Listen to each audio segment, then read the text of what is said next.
So it was Luke that put me on to armour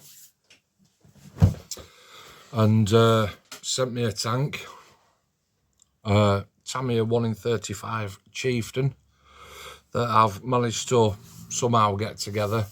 So tell you what, let's play that intro and see how we're fixed. Cheers.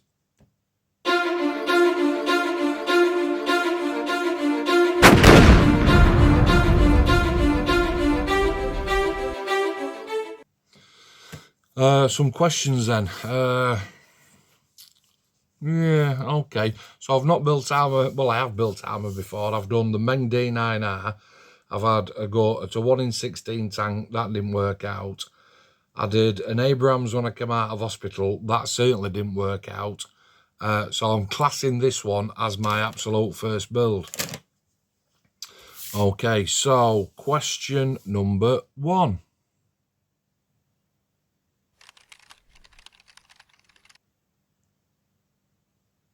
Is parts are okay. Parts are all okay. Little bit of flash on the searchlight door, and I've got it here in front of me. There's 4 sink marks that if you have the door open, you have to take care of that for sure. But as far as flash and ejector pin marks on rest of kit, no, there ain't none. No, everything's okay with that. So the parts come off the sprue all right. The sprue gates are absolutely fine. So yeah, no problem there at all. Next question.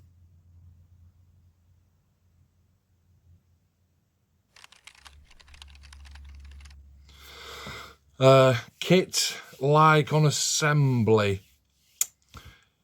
It's quite an easy kit. In fact, I've been talking to lads about it at work, and it's basically a shake and bake, what I would class as a shake and bake. As far as the actual assembly is concerned, bathtub style, little bit of back end to attach and see to and so to build up. Turret, obviously there's a top part and a bottom part that makes it be able to rotate. Hatch doors, commander's cupola, baskets on the back. Baskets on the back, we'll get back to that in a minute. A couple of tiny little fits, bits and bats. But other than that, kit is quite easy to assemble, I must admit. Very, very simple. I'm happy with it. Yeah, spot on. Next question.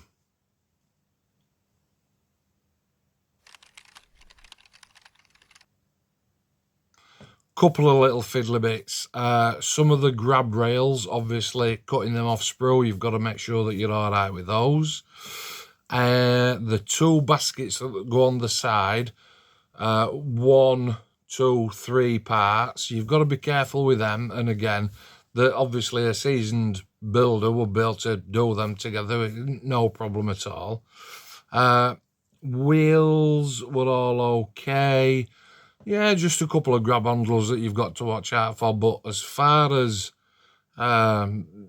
just like having sort of needing 3 hands, no, it's, it's all right. We'll get 4 stars out of 5, I suppose. Just be careful with them fiddly bits. You'll be absolutely fine. Yeah, spot on. Next question.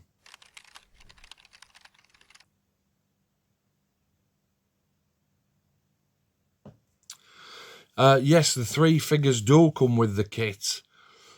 You have got to the front guy, I think he's the driver, he just comes as a moulded section. But the other 2 guys up at the top of the turret, you do have to glue the arms on. There is a little bit of a seam to see to on the shoulders, but that's par for the course. One of them's holding a radio, which I think is part E11, if I'm not mistaken. It is. Part E11, and that goes into his hand. Nice, all right, yeah. So the 3 figures come, and actually, one of them sort of like got his arm down, and they look all right. No problem at all. Painted them, primed them in the light grey, painted them with an olive drab. I'm looking down here because this is where it is. Painted the berets red. That was an error on my part. Overpainted them with white to get rid of that, and then did them in the blue. But figures for a 1 in 35 kit, absolutely fine. Yeah, all good. Next question.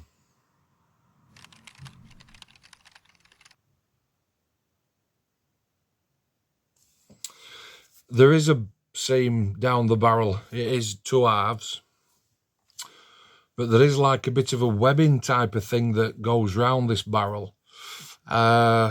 Is it a bit of a difficult area to sand out? It can be. You've got to be very, very careful. I managed to do half a decent job. 3 stars for that one, I think. I'm not sure if you can get an aftermarket brass barrel. I'm not sure that... Well, I definitely didn't want to go that road on this first kit. This first armour kit that I tackled. So, all right. But you can get some Tamiya... some AK sort of foliage type of thing that goes down barrel if you're that way inclined. I am. My current supplier is out of it, though. So when that becomes available, I will probably get some of that foliage stuff and stick it on. Yeah, 3 stars. 3 stars. Okay. Next question.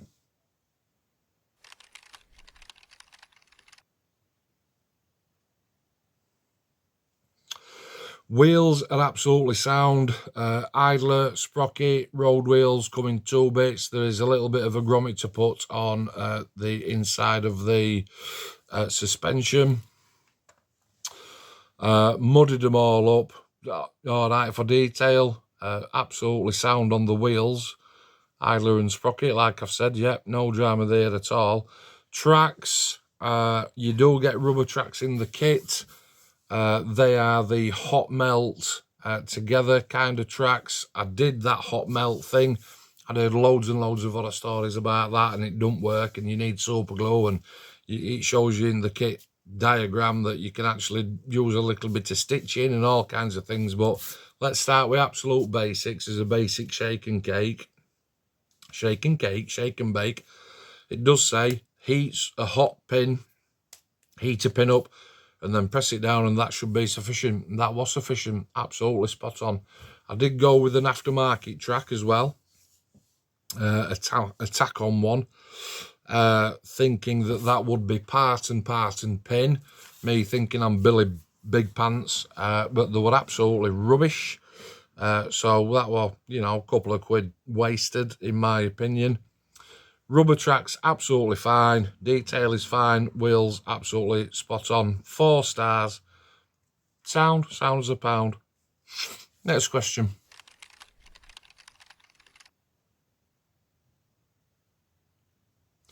Value for money, 5 stars. Definitely. It's not the most expensive kit in the world. Would I build it again? Yeah, definitely. I know that Nige is building the... sort of camouflage one. I think it's urban camouflage with the browns and the blues and all that kind of thing. That looks pretty good, although I don't think it's this particular kit. I think it's the men kit. But value for money, would I build that Tamiya kit again? Yeah, I would, definitely. As a weekender, I'm saying I'm not going to have like a cabinet full like I have with my Tornadoes. But value for money, would I build it again? Yeah, definitely. 5 stars. Absolutely spot on. Next question.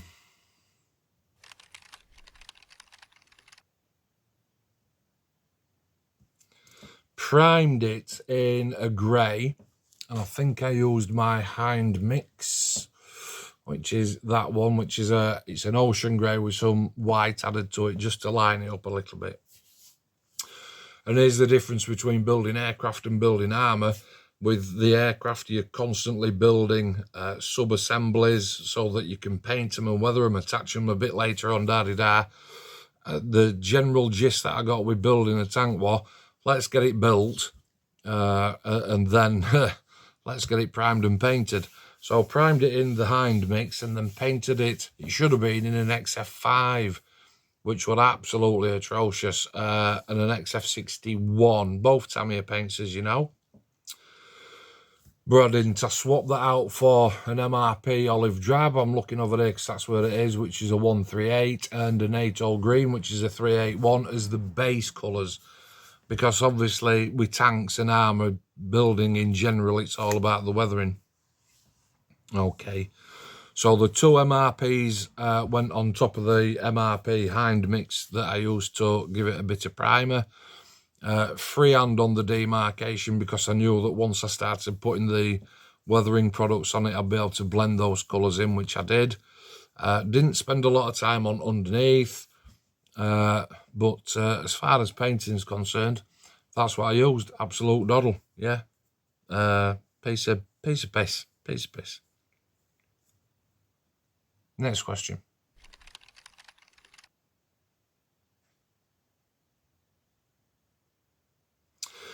To give it a little bit of wear and tear, then I used Humbrol weathering powder, and quite a range of them. I've got 1, 2, 3, 4, 5, 6, 7 bottles of that. But primarily I used the sand and the dark dirt. Okay, that were on sand with the knackered old brush and just stabbing it onto the paint job, and then over the top of that with the dark dirt. A flory dark dirt wash around the recesses and one thing and another, just to give that a little bit of definition. AK streaking grime on a paintbrush to give it some spatter effect, because I've seen that on videos before. Wheels and tracks were covered with Vallejo thick mud, but not excessively, just to give that a little bit of mud. And then over the top of that with a little bit of desert MIG ammo pigment. The radiator grills at the back were used, were done with a pencil, just to sort of rub that on. And I did put some pencil onto a piece of paper and then rubbed my finger in it and rubbed it on, just to get a little bit of highlighting. But that's how I weathered this tank. And actually for first job, it doesn't look too bad at all. Next question.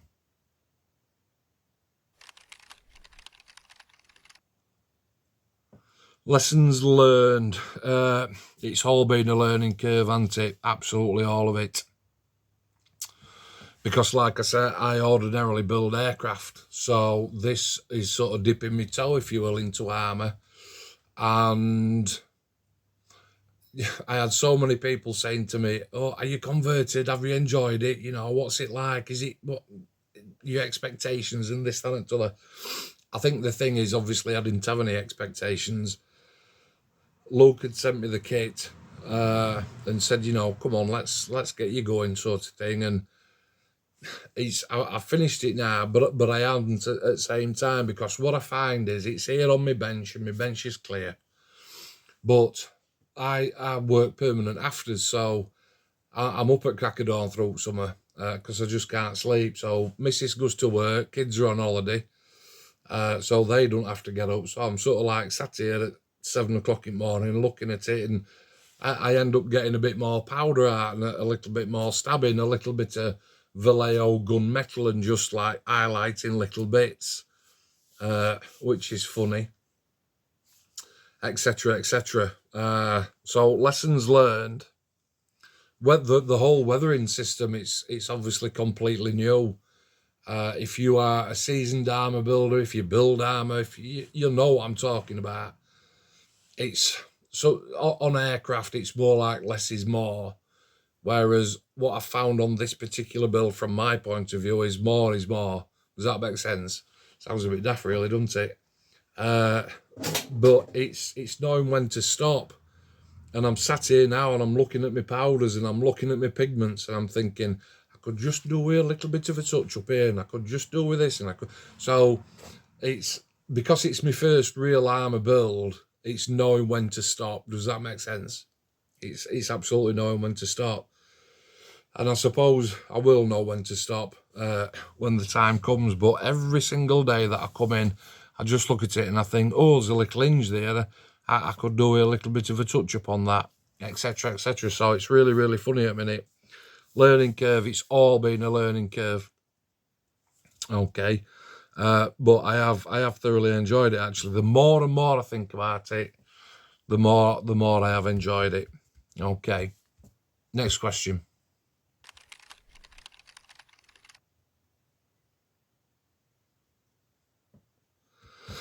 Additions. So yeah, I have got 1, 2, 3 additions for it. Number one, I actually on the antenna, it talks in the magazine in the instructions about stretching sprue. And my luck in the past with stretching sprue has been like, I could literally show you a dustbin full of stretched, snapped sprue. I have got some 0.5mm lead wire that I use as the aerials, but that just weren't sufficient enough. So in the end, I have got some plastic coated 5mm wire, but it's very, very stiff. And that's exactly what I wanted, because I haven't glued these in, so I'm going to pull them out. So there it is, and you can see that that wire is very stiff. It doesn't bend at all, but I do want to try and put a little bit of a bend in it. And then the union jack there, the double union jack. How on earth? Because it doesn't stop there. Let me just put that back into its place. And then the second one is that one, and that's Sesco Club flag. Okay, that I've got on top of that second antenna. Now, whether they used flags on top of antenna, whether it interfered with the signals or whatever, I've got absolutely no idea. This is the part of the model that is my model, my rules kind of thing. And how did I do that? I went on to Google, obviously, and typed in Union Jack, and I've obviously got the Sesco flag a million times saved on my phone. Went on to Google, found a nice flag. I'll show you it again. Emailed it to myself, because my work computer's got my personal email as well. Went to print it, scaled it down. That's the flag that I chose. Look, because it's got a little bit of the grey on it.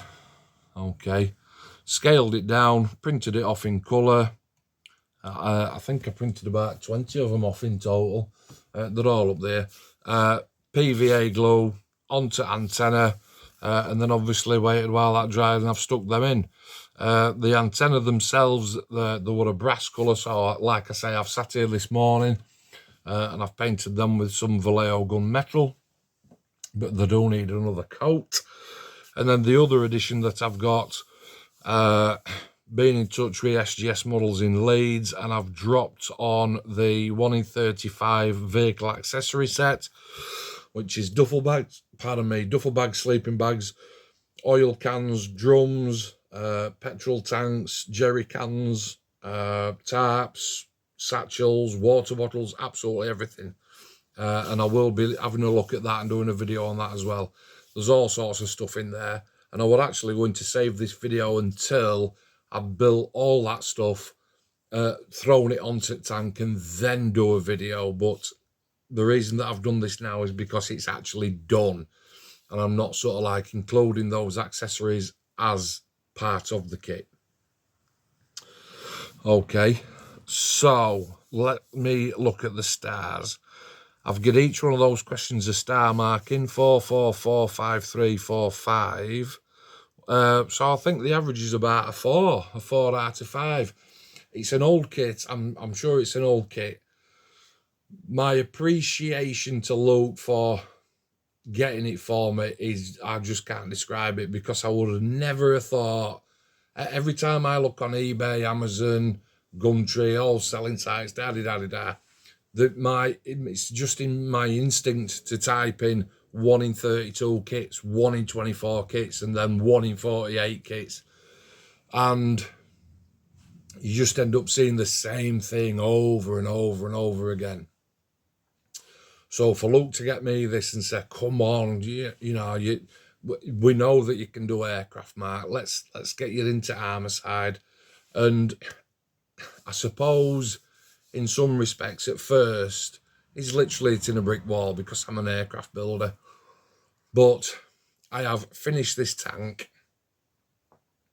and now I can't wait to go to Telford in November because I'm taking a lot of money, and I can, the more and more time that goes along. So yesterday I thought I might pick a kit up. It got to last night, I thought, do you know what, I might get two.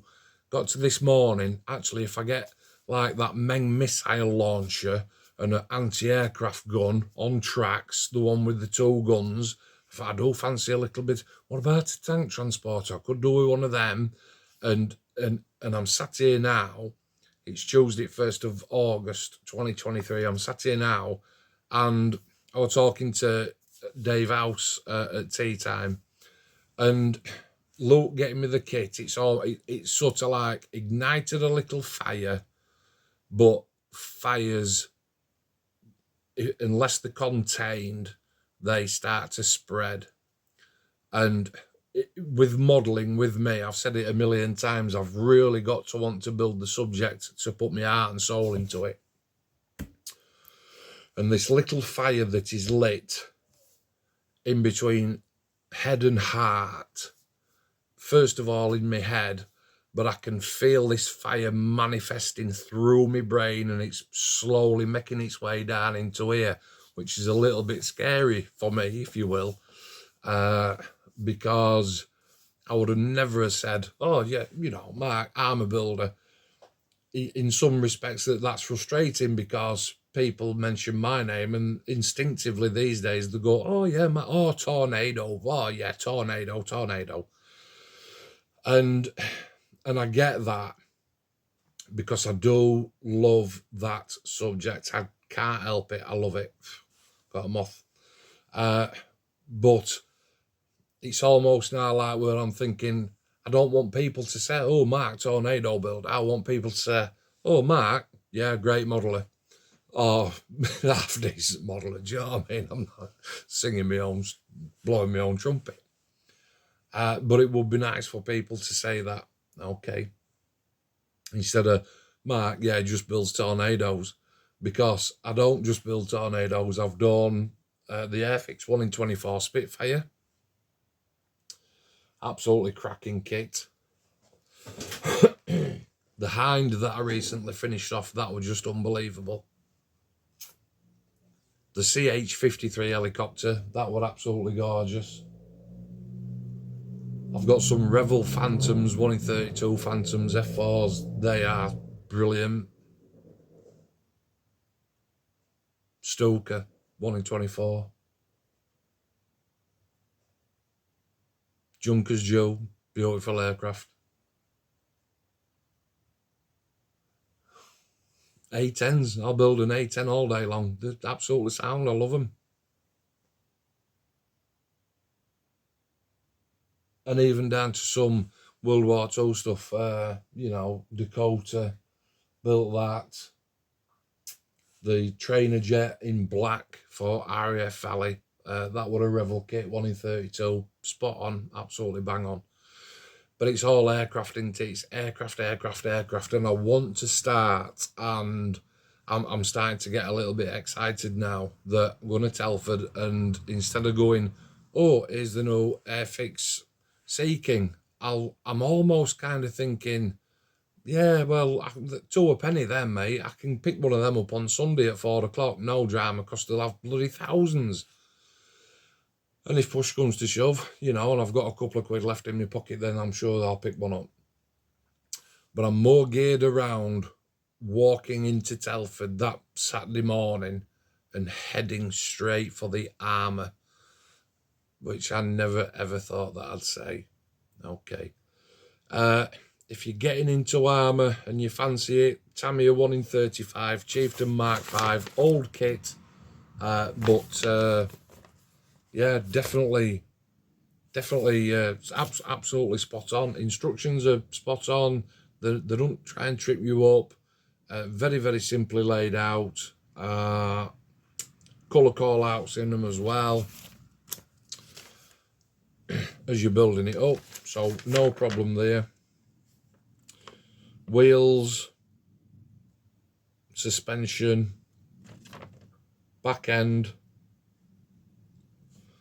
top end, tracks,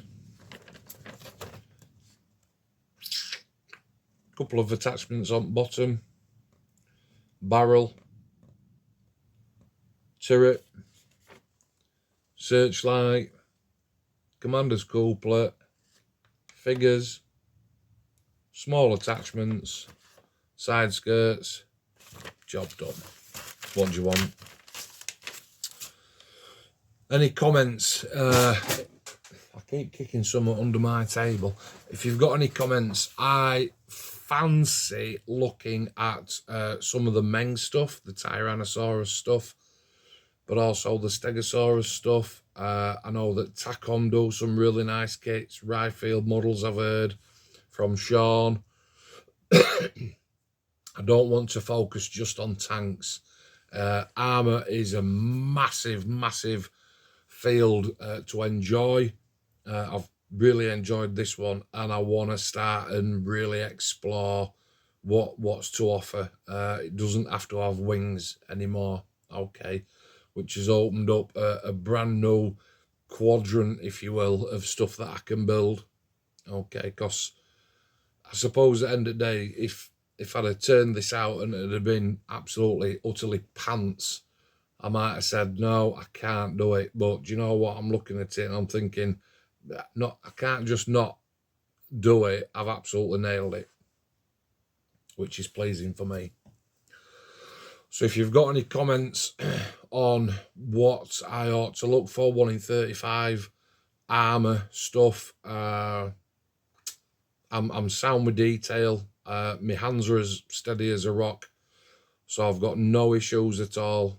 Small parts, I've got magnifying glasses and steady hands and tweezers, and no issue with that. I will probably need some more product as well from Telford. I can't keep building armour and keep using the same product. I need to develop my product range as well for weathering, okay? So any weathering techniques or equipment that you think that are come in handy, I know AK do some pencils, and I'm sure that there's oil pigments and one thing or another. Anything that you think that I would need, because my literally 95% of my painting and weathering arsenal that's in front of me is all geared around aircraft. So what else do I need? Pop your comments on, let me know, and thanks for watching. I'm going to put some pictures up now of the finished product. Hope you enjoy. What's up next? Oh, I'm going to have a look at that little additional Tamiya vehicle set with the oil drums and stuff. I'm going to build and paint them, do a little sort of chat about them, stick them onto this tank, and then it will be done. Thanks for watching. See you next time. Cheers.